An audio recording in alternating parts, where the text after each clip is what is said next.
कहाँ बनता है?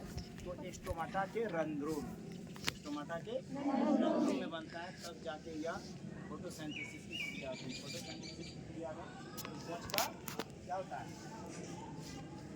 डिस्चार्ज होता है कि रिलीज होता है? डिस्चार्ज रिलीज होता है, यानी निर्माण होता है। किसके लिए होता है? पौधों के लिए। C6H12O6 इसका ग्लूकोज का सूत्र है ना।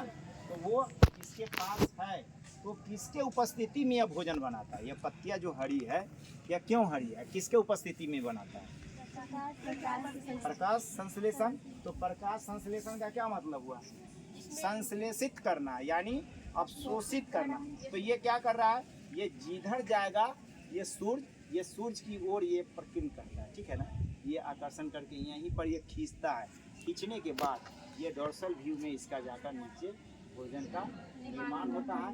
और यह निर्माण होने के बाद ये सभी स्तनों में, क्या नाम है, तनों में और तना में, पत्तियों में, और उसके बाद जाइलम और फ्लोएम, यानी जाइलम मतलब जड़ से, जड़ के पास जाकर फिर यह फ्लोएम के पास आता है। ऊपर आकर यह पूरा वितरित कर देता है। क्या चीज?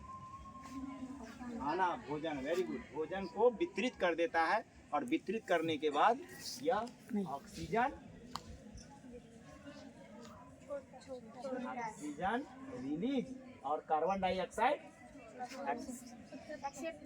एक्सेप्ट करता है। तो ये इसीलिए इतना ये ग्रीन है, जिससे क्लोरोप्लास्ट कहा जाता है। क्लोरोप्लास्ट, क्लोरोप्लास्ट किस में होता है? हिंदी में क्या उसे कहेंगे? पर्ल,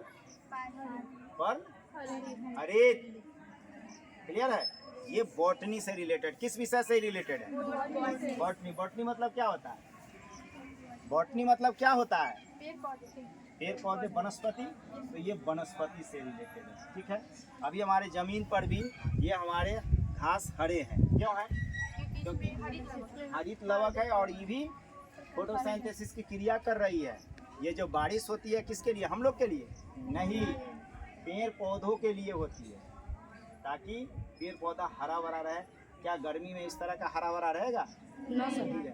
उसको उचित क्या खनिज और लवण नहीं प्राप्त। क्लियर है? That's all.